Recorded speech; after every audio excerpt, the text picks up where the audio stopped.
He stood at the PX window that morning, steam rising from a paper cup, watching rain silver the empty runway. They'd once mocked his rejected design, pressed him to scrap it for something modern, something that shined instead of held. But when the new asphalt cracked and the jungle airfields sank again, he lifted an old canteen cup, let the rain fill it, and whispered, "Some ideas. Just wait for the storm. Quiet men leave echoes too." Veterans' Week rain drifts sideways across the empty strip, the kind of soft gray rain that smells of diesel and red clay. A row of county trucks idles at the edge of the field, amber lights blinking through the mist. Men in yellow slickers bend to pry up sheets of rusted steel matting, each plate sighing as it lifts from the mud. From the cab of his pickup, Walt Hensley 65 watches the work in silence. The wipers drag slow arcs across the glass. He can taste iron in the air, the same taste that clung to Pacific storms half a lifetime ago. He steps out, coat collar turned high. One worker glances over. "You here to claim the scrap?" Sir Walt shakes his head, just watching history disappear. He kneels, brushing a corner of the mat. The holes are still clean circles, edges smooth despite the rust. Water bead slides through, vanishes into the ground. "They once called it a rejected design," he says quietly. "Funny thing is, it became the secret that saved every jungle airfield we ever built." A young woman lifts her camera from beneath an umbrella. Mara Collins, local reporter, red scarf damp with rain. "You were one of the builders?" she asks. "More like one of the stubborn ones," Walt replies. "Didn't throw away what worked." She keeps filming as he turns the metal in his hands. Each plate bears the faint pattern of punched circles, the same pattern stamped on the service coin he carries. He flips the coin with a thumb, listening to the soft metallic ping that cuts through the weather. Across the field, a loader growls. "Make sure it all goes to recycling," a foreman shouts. A younger worker smirks toward Walt. "You're saving junk." Old man Walt meets his eyes. Sometimes junk's just something that lasted longer than the people judging it. The crew laughs politely, not unkindly. Mara lowers her camera. "You mind if I record what you just said?" "Go ahead. Might be the last time anyone cares." She gestures toward the mats. "What were they for exactly?" He looks past her toward the horizon where the runway fades into fog. "For keeping planes alive," he answers, "and maybe the men inside them." The rain intensifies, pattering on his shoulders, sliding down the lines of the steel. He stands still until the sound becomes all that's left, the steady rhythm of memory and weather blending together. The loader's engine stalls, coughing once before it quiets. For a moment there is only the tapping of rain on the coin in Walt's palm. Then he closes his fist around it, eyes following the trucks hauling away the last of the old mats. He breathes once, slow and even, as if measuring the distance between what was built and what's about to be forgotten. "They called it junk steel," he murmurs, and the rain keeps falling. The diner sits on the edge of town, half a mile from the abandoned airfield. Rain streaks the windows, cutting the neon sign into trembling colors. Cafe flicker, open. Flicker again. Inside the room hums with the low buzz of lights and the hiss of a coffee pot that's been working since morning. Walt Hensley wipes a ring of condensation from the counter with the back of his sleeve. Across from him, Mara Collins props her recorder beside a cup gone cold. "You really built those?" she asks. "The same mats they're tearing up." He nods, slow and tired, back before people had patience for slow work. From his coat he pulls a folded envelope, the edges softened with time. A red stamp cuts across the middle, rejected, not mission critical. "This came from headquarters in 43, he says. "They didn't think a flexible runway was worth the trouble." "What was it for?" she asks.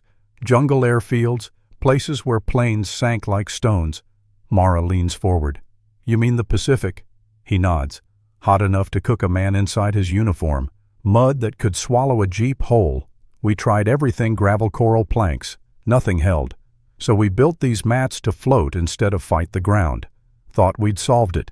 He unfolds another paper, a torn corner of an old blueprint, the ink faded to a whisper of blue. "They said it was too thin, too strange, didn't fit the manual." He laughs once a dry sound. "They liked their ground solid even if it broke under pressure." A truck rumbles past, outside headlights sweeping through the diner, momentarily painting his face in silver light. "So what happened?" Mara asks. They walked away, he says. Engineers with shiny boots and new degrees called me outdated, said my mat would twist itself to death before the first landing. He stares into the cup between his hands. Funny thing about rejection, it doesn't kill the work, it just buries it until someone digs again. From the back, the waitress slides a fresh pot onto the warmer. The faint hiss fills the pause. Walt sets the blueprint fragment beside his coin, tracing a finger over both as if checking whether they still fit together. Mara studies him. You kept all of it. Couldn't throw away proof. She glances toward the rain outside. You think it still works? He gives a half smile. I think the idea still does. The door opens. Two mechanics in coveralls step in, shaking off the rain. One of them recognizes Walt. Hey, you're the guy from the field, right? Didn't they can that project before the war ended? They did, Walt says. Paperwork slammed it shut. The younger man laughs, not unkindly. Guess they knew better.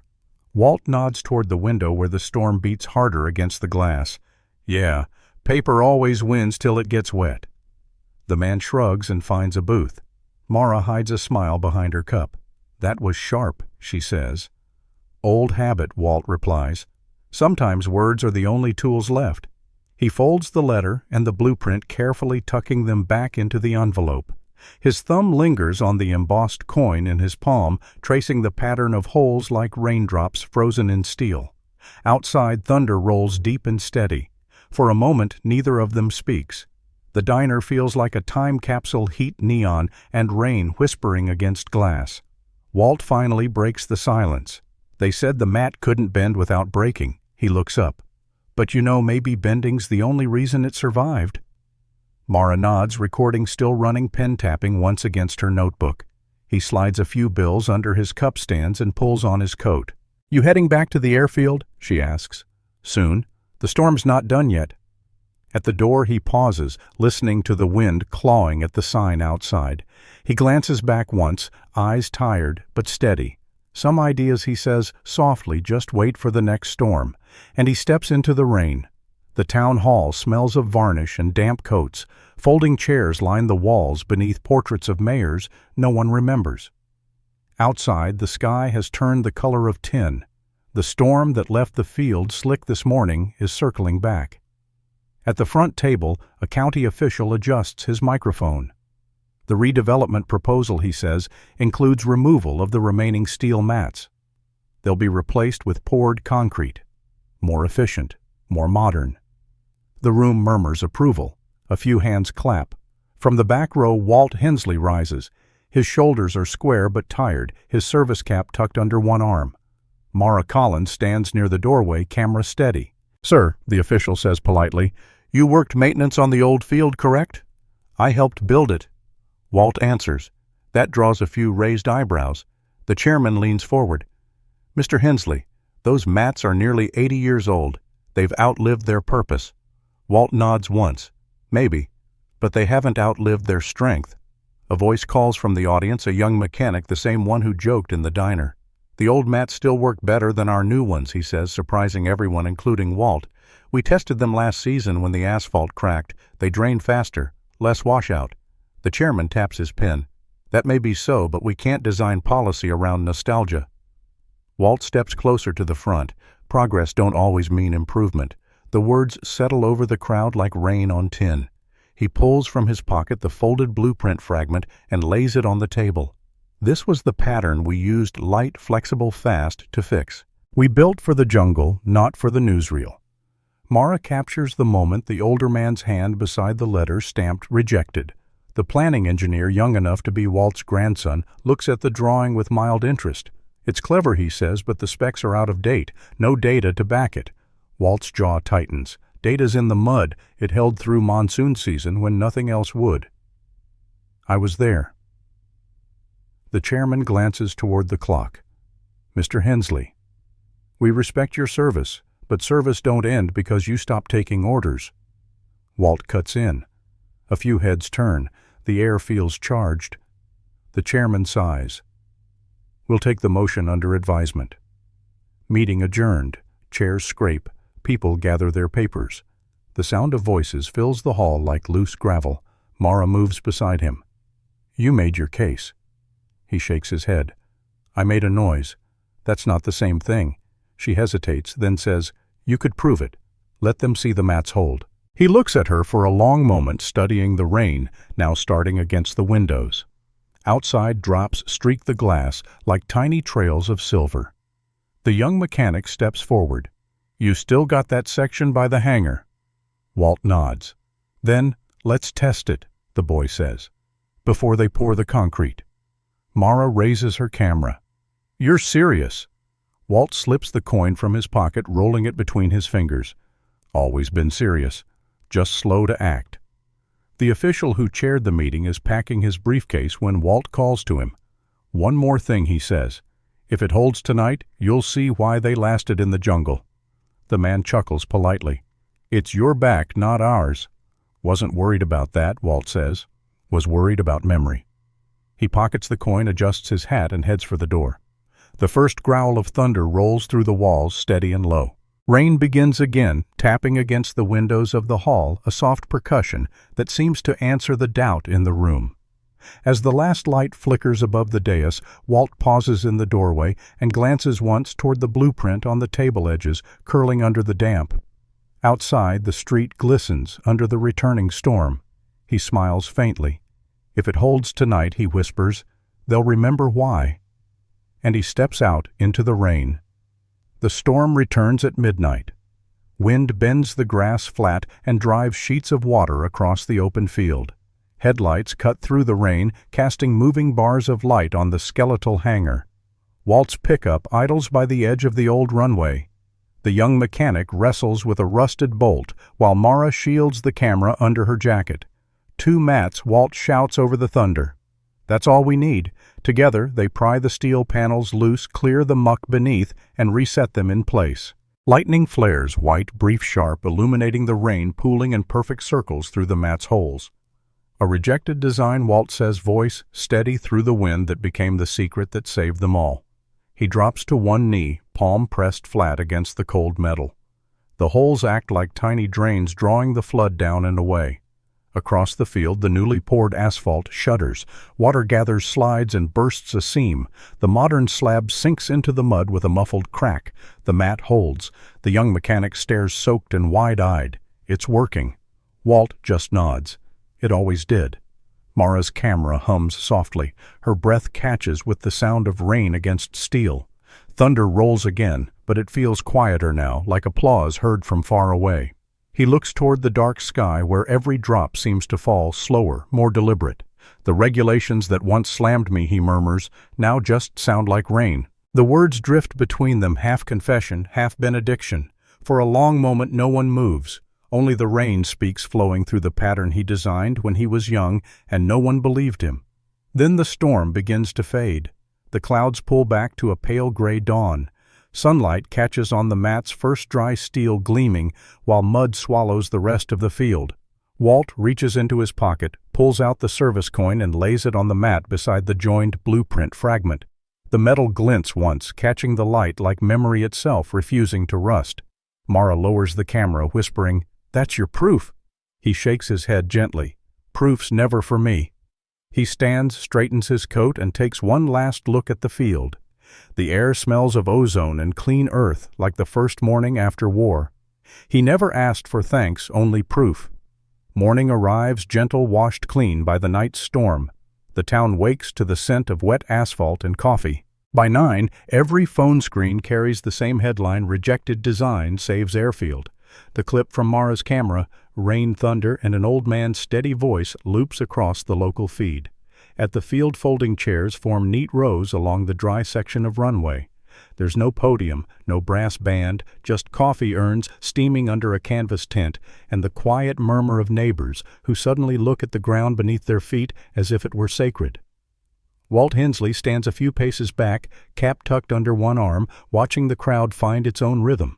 The young mechanic is there, wiping grease from his hands onto a rag. Mara hovers near the tent, half reporter, half witness. The mayor, still in a raincoat, takes a mug from the table. "We figured we owed you a proper thank you, Mr. Hensley." Walt shakes his head. "You don't owe me a thing. "You saved the runway, the mayor says." "No," Walt replies, smiling faintly. "The design did." A ripple of laughter eases through the crowd.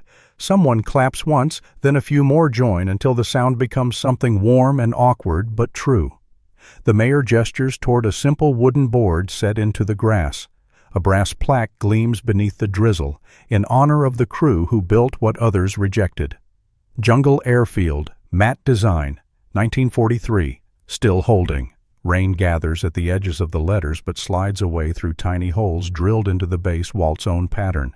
The crowd settles into quiet conversation. Children trace the engraved words with their fingers. A volunteer pours more coffee. "Careful," he says, "this stuff's strong enough to fuel a C-47.